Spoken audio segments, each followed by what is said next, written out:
Good afternoon, Frank. Hello, Professor.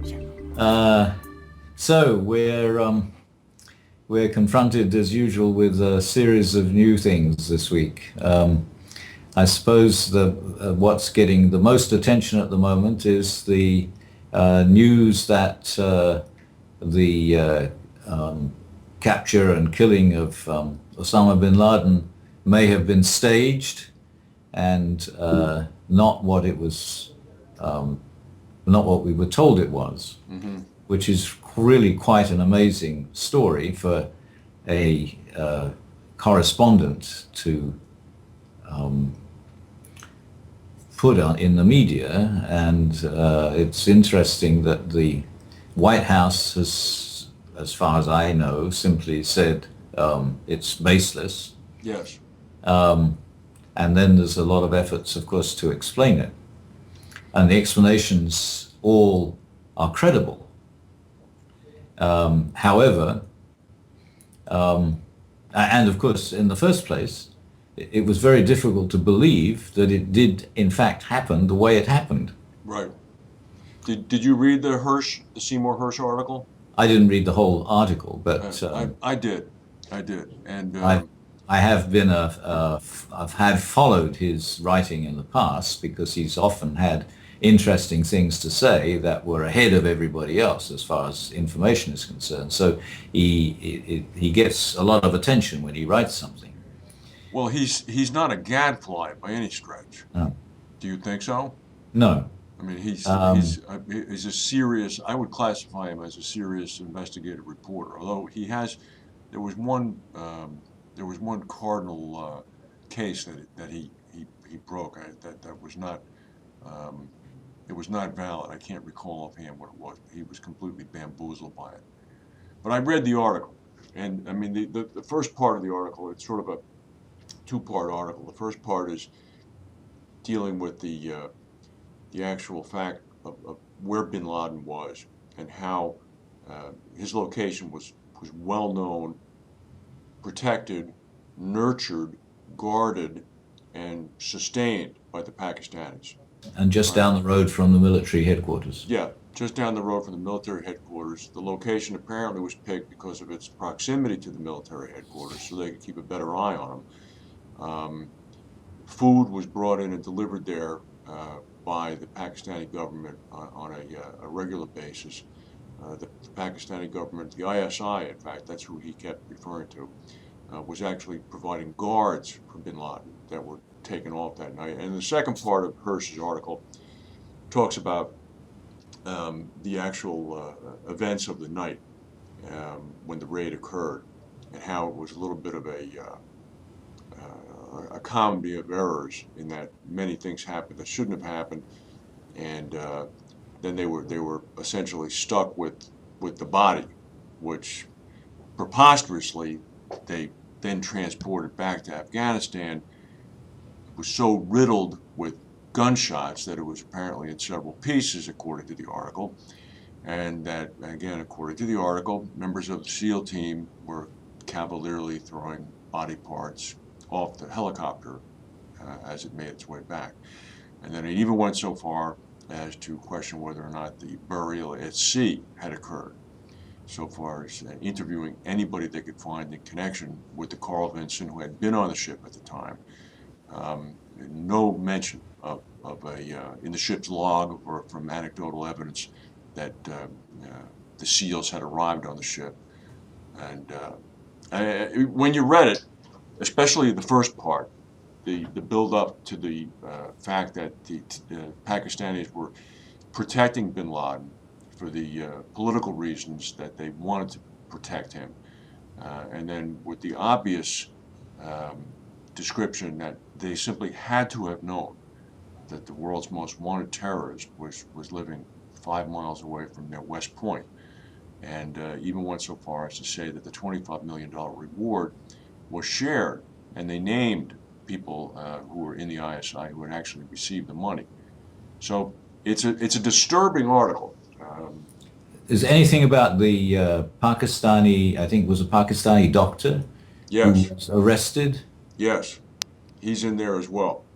All right, and in fact, he was brought in to provide for treatment to bin Laden, and he was also, I believe, he also received part of the reward money.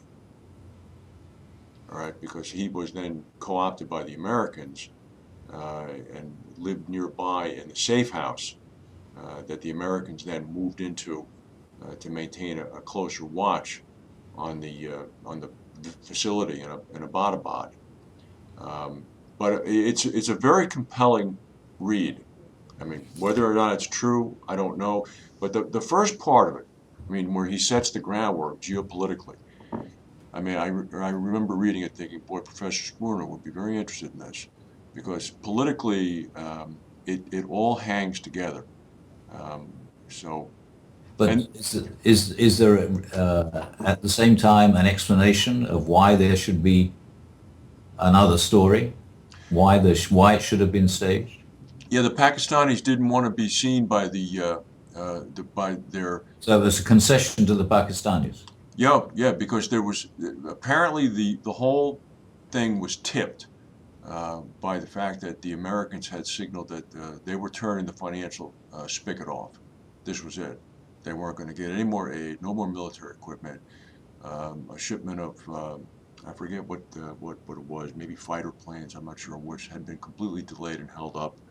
And the Pakistanis at this point were well, okay, all right, they're really serious. I mean, the Americans had learned that they had them.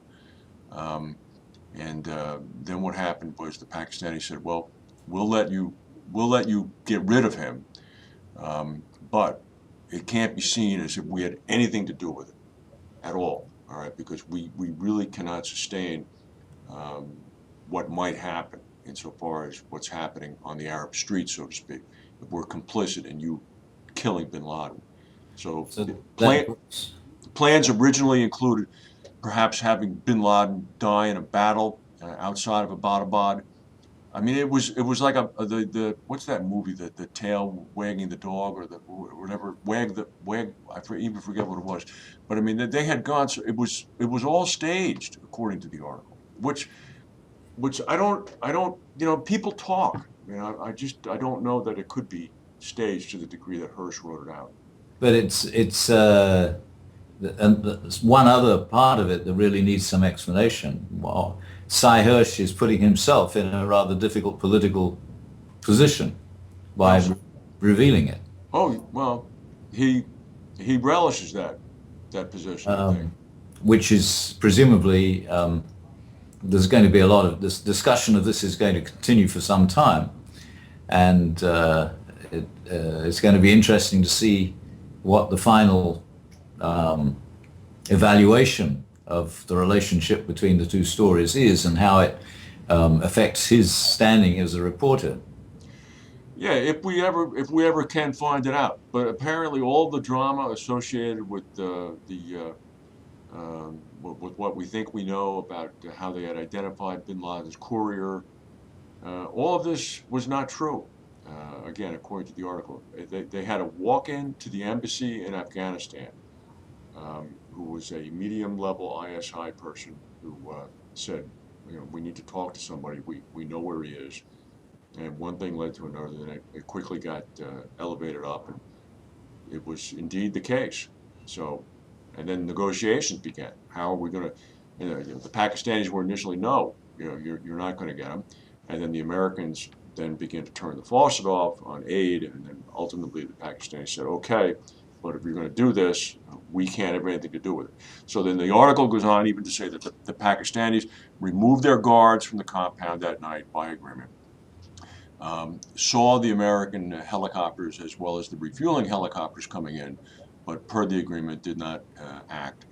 Um, and when the American helicopter did crash on the ground, and when the Americans then blew the helicopter up, then that exacerbated the situation because the Pakistanis said, we can't control the situation here anymore. I mean, this was a big explosion that just occurred. There are people who live here, right?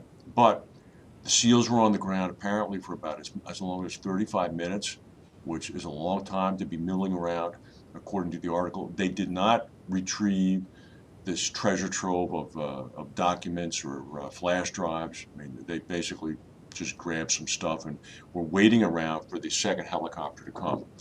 And the article points out that if this had been a hot mission, all those guys would have piled on that one remaining chopper and got out of there as quickly as possible. But It's interesting, and it reminds me immediately of a similar situation in central Iran, in the center of the Iranian deserts.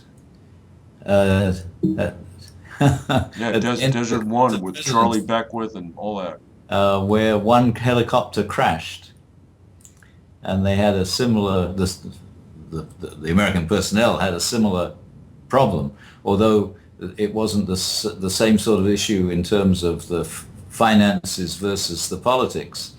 But it also makes me think of what's going on at the moment between Obama and the Gulf states, and that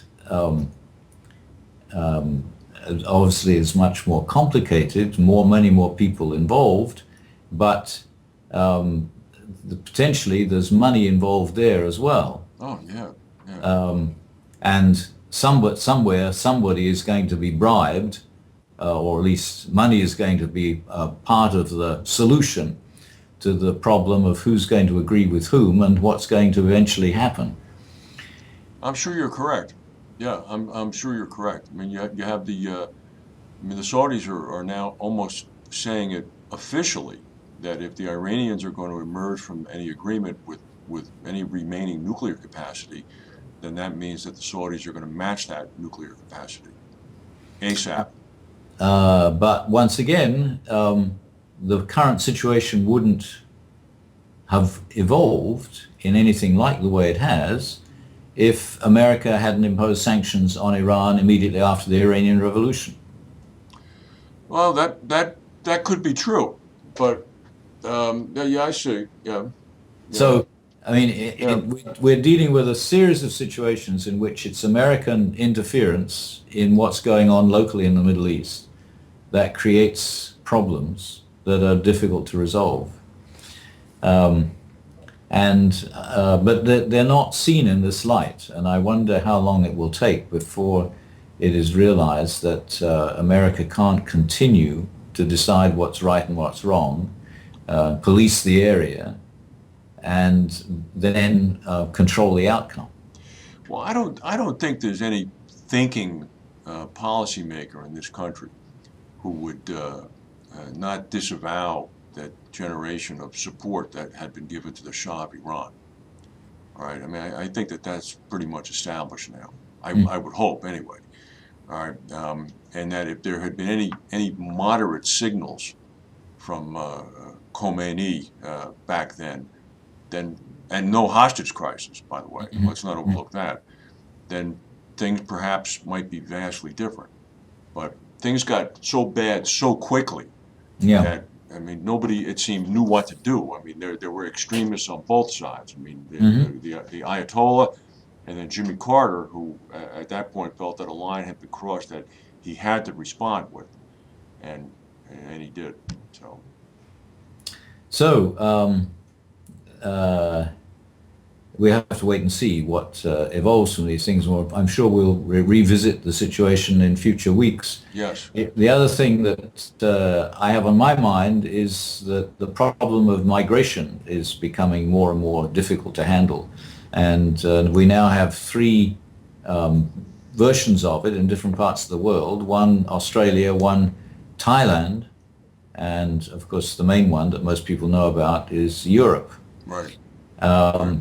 And as far as I know, I've not yet seen any discussion of migration as a global problem that is obviously increasing. That is, the number of people moving, trying to move to other places, is increasing and getting into conflict with government policies. Hmm. And there's certainly no way to organize a global response to it. And so it's going to continue to be local responses. And the movement of people is one of the key elements of increased globalization. And that's exactly the problem. That the everything that's happened so far suggests that it's a problem that's going to become more and more difficult to handle Mm-hmm. in coming years. And it's interesting that in Europe and in fact elsewhere in America, for example, that where people are always willing to criticize Europe, it's being stated to be a moral problem as well as a political and economic problem. Right. Well, I mean, I tip my hat to the Europeans. I mean, this has been highly visible, and the most recent sinking with the 300 or so dead. I mean, that has galvanized the attention of everybody over there. And those camps on Lapasuta on the Italian island there. I mean, those are a couple of steps up from concentration camps, I've read. I mean, they're obviously not at that level, but they're grim places. And I think the Europeans have been embarrassed now that, well, we need to have a response to this. We can't just be letting people die out there. But the same token, while there may not have been excesses to that extent, a number of people on the Mexico-American border have died that way. Those things happen all the time. Yeah. I mean, maybe not to that 300 an incident level, but there's always stories of 10 or 15 people who die in some container that's been left in the desert, Yeah. and it's a terrible thing. And movement of people across borders, I think there has to be a lot of work done in that. Well, the declining capability of nation-state governments to control their borders, the increasing motivation of people to move from one country to another Hmm. because of problems in one area and the vision of solutions in others, and the fact that when people arrive, when foreigners, aliens, people you don't know arrive on your doorstep, it disturbs your values. Right, right. And this is going to be, I mean, this is exactly what happens in the crucial phase of globalization. And it's going to become worse before it gets better, no doubt. Well, it's a funny thing you say that, but just to bring this up, we spoke a little bit about this before we got on. The Amtrak crash in Philadelphia the other night, in which now 8 people have died. Um, I was amazed. I mean, I've taken Amtrak, as I'm sure you have, a million times on that Northeast corridor. I was amazed at the number of different countries that were represented by the passengers that I saw named in the newspaper. There were people from Sweden, there were people from Albania, there were people from Estonia, there were people from Nigeria, there were people from England. There were only 260 people on the whole train. No, I understand that they were coming from the nation's capital going to New York City. I mean, it's not as if you're going from Wichita to Topeka. I understand that. But I was pleasantly surprised that there was that sort of heterogeneity there. I mean, it was nice. Yeah. And then the reception that they got by the local people, which was in an underprivileged part of North Philadelphia, which was also not what one would have expected. There were people who left their homes and were sprinting toward the derailed train. And I mean, it really, that part was heartwarming. And as the survivors stumbled down to the street, people were taking them into their homes. Stores that were open, bodegas were handing out cases of free water, and everybody was sharing their cell phone. It must have been a terrible thing. Nobody expects that on a train, especially on that route. It's just So can we conclude from this that it's the underprivileged people are more open to accepting outsiders in their community than privileged people are? I've always thought that. Uh, this may be something that we should pay attention to in thinking about the migration problem generally. I've always thought that I know we're getting short on time. One of the best speeches I ever heard was at the 1984 Democratic Convention in San Francisco. I had the privilege of attending it. I heard Jesse Jackson speak. That was the year that he came closer than he ever came for the nomination. And Jesse Jackson was speaking about the underprivileged And he was speaking mainly about African Americans, but he was speaking about the underprivileged. And he talked about the lonely people, mainly women, who were up at the bus stops before dawn, going to their jobs in hospitals and healthcare facilities and bakeries and service industry, providing the human contact, the face-to-face contact that without which the whole system crumbles. And if you're ever in a hospital, and we all unfortunately are in hospitals at one point or another, those words ring true. I mean, Mm. those are the people who have a smile on their face, who will come over and pat your hand. And I've never forgotten that speech, and I've always looked at it in the context of those people. I mean, how important they are and how overlooked they are. These were the same people who came running toward the victims of the train crash. So maybe this is something we should bear in mind every time we come around to talking about the increasing global inequality. It's usually focused on the people who have too much rather than the people who have too little. I agree with that. All right, Professor. Well, thank you very much. We'll look forward to next week. Okay, see All you right. then. Bye bye. Bye.